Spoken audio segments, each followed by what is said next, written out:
Hello hi అండి, welcome back to mini vlog. ఇక్కడైతే మా చిట్టల కోసం స్కూల్ నుంచి వచ్చేటప్పుడు చెరుకు రసం అయితే తీపిచ్చుకున్నాయి, ఇంటికైతే వచ్చేసారనమాట. చెరుకు రసం తీయించాడు కదా డాడీ అని చెప్పేసి ఓ ఎగ్జైట్మెంట్లో మనకి సైకిల్ అండ్ వాళ్ళ డాడీ బైక్ కూడా క్లీన్ చేసేసాడనమాట. మనం చెప్పకుండానే ఆయనే క్లీన్ చేశాడు. సో క్లీన్ చేసింది ఎందుకా అని చూస్తే ఫైనల్లో లంచం అయితే అడిగాడు. అదేంటో చూడండి. మళ్ళీ అడుగున్నాను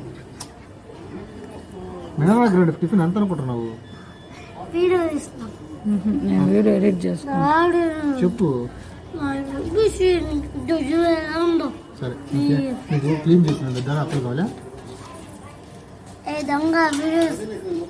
మరి క్లీన్ చేసి ఏదో పెద్ద ఫేవర్ చేసినట్టు ఫీల్ అవుతున్నావు. అప్పులు అడుగుతున్నావు, లంచం మనీ అడుగుతున్నావే లంచానికి.